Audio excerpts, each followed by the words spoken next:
ضرورت اس بات کی ہے کہ احتیاط برتیں۔ اب تھوڑا سا پروگرام میں آگے بڑھتے ہیں اور امریکہ ایران کے تناظر میں کیا کچھ ہو رہا ہے ذرا اس کی بات کر لیتے ہیں۔ دوسرے ممالک کے اثاثے ضبط کرنا خطرناک مثال ہے۔ ایرانی وزیر خارجہ کی جانب سے بہت امپورٹنٹ سٹیٹمنٹ ہے جو سامنے آیا ہے۔ اگر یہ معمول بن گیا تو کسی کے اثاثے محفوظ نہیں رہیں گے۔ اب تھوڑا سا یہاں پر ہم ناظرین کو صوبیہ سمجھا دیتے ہیں، جیسا کہ ہم نے پروگرام کے پچھلے گھنٹے میں یہ بات کی تھی کہ امریکی صدر ڈونلڈ ٹرمپ نے بیسیکلی گفتگو کی تھی اور اس میں انہوں نے اس بات کا ذکر کیا تھا کہ جتنا بھی نقصان ہوا ہے ہمارا جہاز جو تباہ ہوئے ہیں اس کی صورت میں، وہ سارا نقصان ہم بیسیکلی جو منجمد اثاثے ہیں ہم اس سے پورا کرنے کی کوشش کریں گے ایران سے۔ اب اسی کے جواب میں، اسی کے رد عمل میں عباس عراقچی کا یہ سٹیٹمنٹ بڑا ضروری ہے۔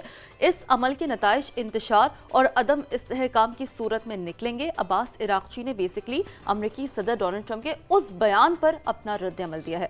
اچھا، اب ایرانی وزیر خارجہ کا اثاثوں سے متعلق ٹرمپ کے بیان پر کہتے ہیں نا کہ ایک سخت رد عمل اس فارم میں سامنے آیا ہے کہ اگر یہ پریزیڈنٹ سیٹ ہو گیا تو پھر یقینی طور پر چیزیں آگے پہ بہت زیادہ مشکلات کی جانب بڑھ سکتی ہیں۔ بالکل ایسے شیری، اور ہم یہی ایکسپیکٹ کیا جا رہا تھا کہ ادھر سے بھی دوسری جانب سے بھی ایک سخت رد عمل ہی سامنے آئے گا، اور اب ہم نے دیکھ بھی لیا ہے کہ ایک سخت ترین رد عمل سامنے آیا ہے، اور انہوں نے یہ واضح کیا بلکہ ایک وارننگ دی ہے اگر اس طرح کے ایک سینٹیمنٹ سیٹ کر دیا گیا، ایک ایگزامپل سیٹ کر دی گئی تو پھر کسی کے بھی اثاثے وہ محفوظ نہیں رہیں گے۔